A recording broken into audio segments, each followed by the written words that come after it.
Il y a un token qui m'a vraiment surpris récemment, c'est le Core. Alors je sais pas trop ce qu'il s'est passé, mais son prix a explosé et il est entré dans le top 50 des cryptos. Peut-être qu'on est dans une Bitcoin season et que tous les projets DeFi autour de Bitcoin ont la cote en ce moment, mais autant sur Stacks, il y a de la DeFi, il y a des protocoles sympas sur lesquels aller farmer, autant sur Core, dans mes souvenirs, c'est pas terrible. Parce que oui, j'ai déjà parlé de la blockchain Core sur les deux chaînes YouTube d'ailleurs. C'est vrai que pendant un moment, il y avait des rendements assez sympathiques sur cet écosystème. Mais ça n'avait pas trop duré ces rendements sympathiques. Je me demande ce qui a changé sur cet écosystème, s'il y a des nouveaux protocoles. Donc c'est ce qu'on va aller voir aujourd'hui. On va voir la DeFi sur Core. Alors, cette DeFi sur Core, ça donne quoi? Déjà, quand on regarde la TVL, c'est sexy quand même. Le token Core, c'est apprécié. Forcément, du côté de l'écosystème, ça s'apprécie aussi. Mais ça, c'est parce que je regarde en dollars. Forcément, il y a des tokens Core qui sont déposés sur la DeFi de cette blockchain. Donc si je regarde pas en dollars, mais en token Core, on n'a pas du tout le même graphique. On n'a pas de l'argent qui est rentré magiquement comme ça sur cet écosystème. Ça a plutôt tendance à être l'inverse d'ailleurs. Ça descend depuis quelques mois. Mais il y a quand même un protocole qui est manquant sur DeFi Llama. Alors ce serait peut-être un chouïa moins grave du côté du graphique, mais je pense pas que ça le sauverait non plus. C'est le protocole de Liquid Staking.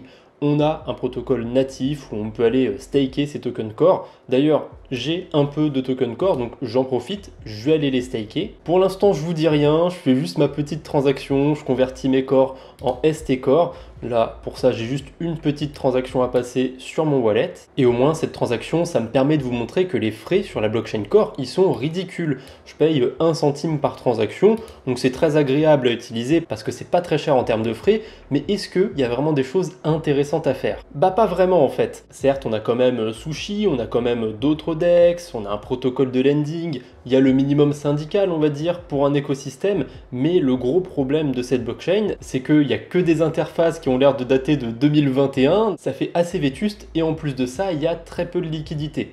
On va aller voir concrètement comment ça se passe. On commence par ArcherSwap. Alors dans les protocoles natifs qui sont que sur la blockchain Core, je pense que c'est le plus gros protocole. On va vérifier quand même avant que je dise des bêtises. Non, c'est le deuxième plus gros protocole. On a Glyph qui est juste au-dessus.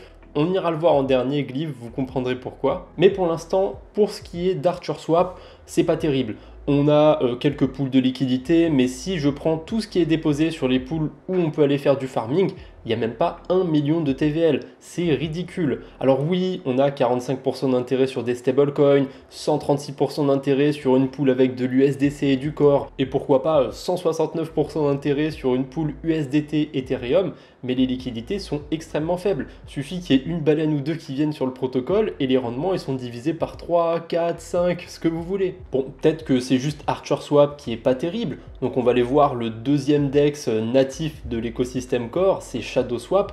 Et ShadowSwap, c'est pareil, c'est pas terrible. Au niveau des pools de liquidité, c'est exactement le même constat, malgré qu'il y ait des intérêts élevés, et pour le coup, ça peut être même très élevé sur certaines pools de liquidité, eh ben, il n'y a pas beaucoup d'argent qui est déposé sur le protocole. Et le pire, c'est que je me rappelle, la première fois que j'avais parlé de ShadowSwap, j'avais dit qu'ils allaient bientôt intégrer un côté lending sur leur protocole. Ça fait depuis le début du protocole qu'il y a ce petit bouton lend, et si je clique sur Supply ou sur Borrow Market, attention, qu'est-ce qui va se passer? Erreur 404, ça n'existe toujours pas. Donc ça fait à peu près 10-11 mois que j'ai parlé de la blockchain Core pour la première fois sur mes deux chaînes YouTube et il n'y a toujours pas leur protocole de lending qui a été lancé.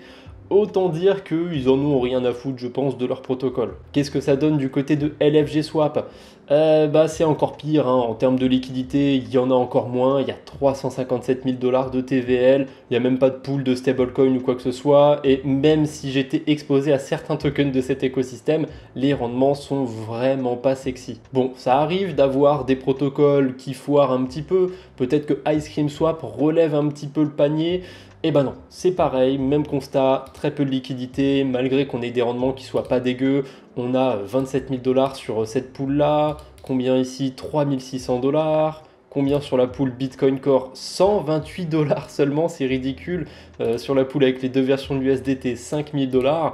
Vraiment, c'est ridicule. Et en plus de ça, il y a eu un problème au tout début sur la DeFi sur Core, c'est que chaque protocole avait sa version du SDC et du SDT bridgé. Vous voyez que sur Ice Cream Swap, si je veux swapper des stablecoins, j'ai deux versions de l'USDC, deux versions de l'USDT. Et ben devinez quoi, si je vais sur LFG Swap, c'est une autre version de l'USDT, c'est un autre stablecoin encore. Heureusement, on a quand même les stablecoins de Layer 0 qui se sont un petit peu imposés sur cet écosystème et je vous montrerai comment swapper des tokens correctement sur la blockchain Core. Il n'y a pas tant de liquidité que ça, mais il y a quand même des outils qui sont bien optimisés, on en parlera un petit peu après, parce qu'avant ça, on va voir les derniers protocoles qui existent sur cet écosystème. On a Sushi, donc Sushi c'est un gros protocole, ils sont sur je sais pas combien de blockchains, enfin je pourrais les compter mais j'ai la flemme.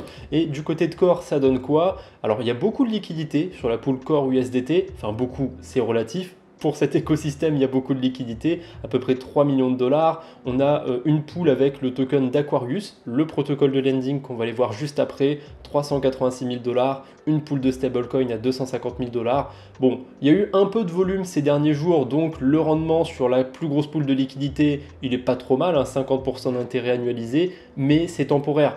En général, sur le protocole, il y a très peu de volume sur la blockchain Core et les rendements sont ridicules, ils sont à un chiffre seulement. Donc c'est pas très intéressant, je sais pas trop qui dépose sur Sushi honnêtement. Je me demande si c'est pas des devs, des gens de l'équipe de la blockchain Core honnêtement, parce que je vois pas trop qui a intérêt à déposer des liquidités sur Sushi, sur la blockchain Core. Le protocole de lending, peut-être qu'il va remonter un petit peu mon estime de cet écosystème, et ça aurait pu être le cas, puisque pendant un moment, je me rappelle que le protocole était très intéressant. Il y avait des boucles très vertueuses à faire sur le protocole, on est payé en fait quand on dépose et quand on emprunte dans le token du protocole, sauf que depuis pas très longtemps, ils ont implémenté un truc qui me plaît pas du tout, mais il faut staker des tokens Aquarius pour pouvoir avoir les intérêts bonus. Et honnêtement, j'ai pas envie de bloquer des tokens d'Aquarius. Plus précisément, c'est pas que des tokens Aquarius, c'est un LP token avec le token du protocole et le token Core. C'est pour ça en fait qu'on le retrouve à la deuxième place sur Sushi, c'est parce qu'il y a des gens qui vont en bloquer juste pour avoir les incentives du protocole. À première vue, on pourrait se dire que c'est bullish, si les intérêts sont si bien que ça va forcer les gens à aller acheter du token pour pouvoir récupérer encore plus de tokens du protocole, mais je suis pas convaincu honnêtement. En plus de ça, il n'y a pas tant de liquidité sur le protocole, il y a 1 380 000 dollars qui sont déposés, mais il y a 1 50 000 dollars qui sont empruntés, donc en réalité, il y a 300 000 dollars de liquidité, c'est extrêmement faible. Et d'ailleurs, je sais pas ce qui s'est passé, mais l'interface a changé. Bon, peut-être que j'avais une ancienne version de l'interface dans mon cache ou quoi que ce soit, ça peut arriver. C'est un détail, c'est pas très grave. Un truc en revanche qui peut être un petit peu plus embêtant, c'est quand on va venir faire des swaps sur la blockchain Core. C'est pas du tout efficient cet écosystème. Si vous voulez échanger 1000 dollars de Core sur la plupart des DEX, vous allez recevoir 800 USDC ou une connerie comme ça. Heureusement, on a un agrégateur qui existe et qui est disponible sur Core, c'est AK. Le problème d'AK, parce qu'il y a toujours un problème sur cet écosystème, c'est que si je cherche l'USDC, je vais trouver plein d'USDC différents. Voilà, on a l'USD Coin ici, on en a d'autres aussi qui ont des noms à la con, qui ont l'air d'être de faux USDC, mais on en a plein. Lequel je dois prendre? C'est vraiment un gros bordel. En plus, l'interface elle est buggée, vous voyez qu'il y a des trucs qui clignotent. C'est vraiment un des pires protocoles sur lesquels j'ai pu mettre les pieds. Heureusement, on a un sauveur sur cet écosystème, c'est Ice Cream Swap. Ils intègrent directement l'agrégateur d'AK et eux, ils filtrent un petit peu au niveau des tokens. Donc si je cherche l'USDC, j'ai que deux versions de l'USDC. Celui qui est bridgé directement par Ice Cream Swap, celui-là, j'en ai rien à foutre, et celui qui est bridgé par Layer 0 qui m'intéresse. Donc voilà, si je veux acheter des tokens Core par exemple, si je veux échanger 500 USDC, vaut mieux que je passe par Ice Cream Swap. Vous voyez que là, je vais recevoir 171 tokens Core. Je vais prendre n'importe quel DEX qu'il y a sur cet écosystème. On va aller sur ArcherSwap. Vous allez voir que ça ne va pas du tout être le même retour. Sur ArcherSwap, on n'a qu'une version de l'USDC. C'est celui qui est bridgé par Layer 0. Comment je le sais ? J'en ai déjà bridgé, j'ai déjà utilisé l'écosystème, sinon j'aurais pas pu le deviner parce qu'il n'y a rien qui laisse deviner que c'est celui-là. Bref, si j'échange 500 USDC ici, vous voyez, je reçois que 168 Core. Il y a quand même un écart significatif. Donc si jamais, par hasard, vous êtes sur cet écosystème, peut-être que d'ici là, il y aura d'autres DEX avec plus de liquidité, il y aura d'autres adresses, mais pour l'instant, si vous voulez faire des swaps, faut se rendre sur Ice Cream Swap. c'est là qu'on a le meilleur taux pour échanger. Allez, on va pousser le vice un petit peu. Si j'essaye d'échanger 5000 USDC, là je reçois 1728 tokens Core. Franchement, il n'y a pas trop d'écart. L'agrégateur d'AKA fonctionne extrêmement bien. C'est pas une valeur de fou, 5000 $, mais quand on voit les liquidités qu'il y a sur la blockchain Core, franchement, c'est beaucoup à échanger d'un coup. Vous voyez que là, si j'échange sur Archer Swap, je reçois seulement 1400 Core. Et encore, je fais l'arrondi, on a un price impact de 20%. C'est abusé. Bon, la conclusion est vite trouvée. Pour l'instant, la DeFi sur la blockchain Core est éclatée. Je veux rien savoir, il n'y a pas de oui, mais il y a des rendements sympathiques sur des stablecoins. Non, même s'il y a 100% d'intérêt, s'il y a 5000 $ de liquidité, c'est ridicule, c'est pas intéressant. Par contre, c'est pas impossible qu'on ait des choses sympas qui se build dans les prochaines semaines, dans les prochains mois sur la blockchain Core. On a déjà Index qui a fait son apparition il y a à peine 2 semaines, il me semble, c'est Glyph. Et c'est pour ça d'ailleurs que j'ai été staké des tokens Core, c'est parce que je vais aller les bloquer sur Glyph pour essayer de spéculer sur l'airdrop de ce protocole. C'est vraiment un pari totalement au pif, je suis pas payé par le protocole ou quoi que ce soit pour en parler aujourd'hui, mais le protocole est relativement simple. Par contre, il a pas l'air de gommer les problèmes des autres protocoles. Je vais vous montrer ça. On va aller sur les pools de liquidité. Là, on retrouve un truc qui est similaire à Sushi, c'est qu'on a une pool de liquidité avec quasiment toute la TVL du protocole et quelques autres pools de liquidité avec un petit peu d'argent dessus. Alors, on a surtout la pool avec le Core et le ST Core. Et moi, quand j'ai une version de liquid staking d'un token, j'aime bien voir s'il y a de l'arbitrage. Au début de cette vidéo, j'ai échangé 65 Core sur le protocole natif de liquid staking et j'ai reçu 61,24 ST Core. Si je fais le swap sur Glyph, je reçois moins de ST Core. Ça veut dire que j'ai aucun intérêt à passer par le marché secondaire pour m'exposer au token de liquid staking.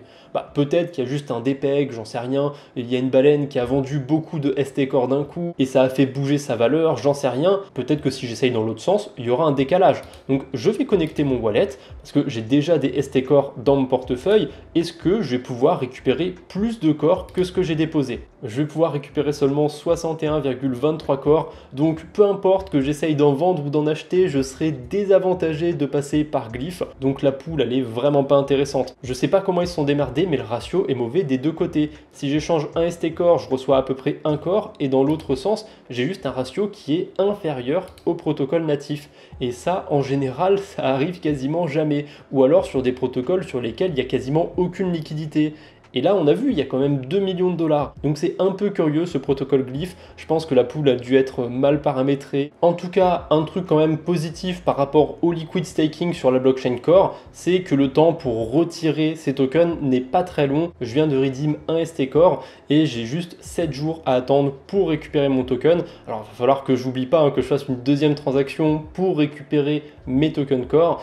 Mais franchement 7 jours c'est pas très long. Quand on voit que sur Atom ou sur d'autres blockchains sur l'écosystème Cosmos ça peut être 3-4 semaines d'attente, une semaine c'est relativement ok. Bref, je reviens sur Glyph parce que j'ai pas tout à fait terminé avec ce protocole.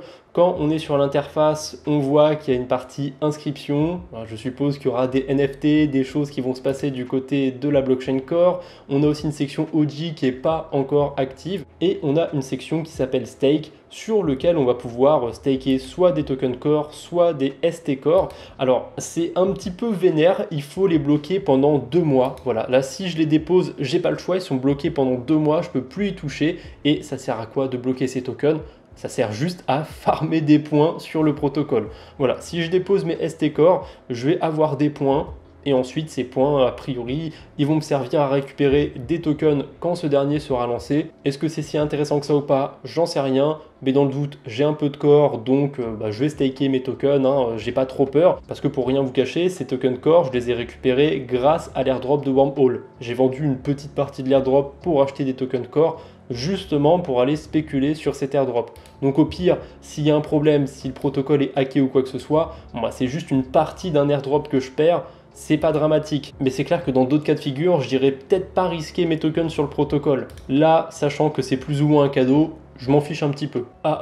Karma dans ma gueule, j'essaye de staker mes tokens et ça marche pas, j'ai pu les approuver, mais je peux pas les déposer. Alors ça n'a pas l'air d'être un problème de décimale ou quoi que ce soit, parce que si j'essaye d'en déposer 60, ça marche pas. Tant pis, j'essaierai de les déposer plus tard, c'est pas très grave.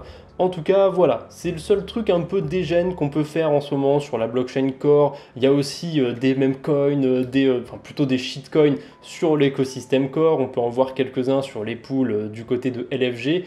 Mais franchement, la plupart de ces tokens, ils ont vraiment aucun intérêt. Même du côté meme, c'est pas intéressant. Il n'y a pas de culture de meme sur la blockchain Core. Donc c'est quelque chose que je fuis personnellement. Je vais pas toucher aux shitcoins de l'écosystème Core. Après, si ça peut vous intéresser, ça existe. Dès qu'on a la possibilité de lancer des smart contracts en général sur une blockchain, va y avoir des meme coins. Bref, c'est tout pour aujourd'hui. Est-ce que vous pensez qu'il y a quand même du potentiel sur cet écosystème Core? Peut-être qu'il y a des choses dont je suis passé à côté, n'hésitez pas à m'en faire part dans les commentaires. En tout cas, je vais continuer de m'intéresser à cet écosystème et si jamais je trouve d'autres protocoles qui peuvent être intéressants, je les rajouterai sur le track, le tableur sur lequel je liste plein d'informations sur les airdrops. Vous pouvez retrouver le lien dans la description. Allez, je vous embête pas plus pour aujourd'hui, on se retrouve bientôt j'espère, d'ici là portez-vous bien, salut tout le monde!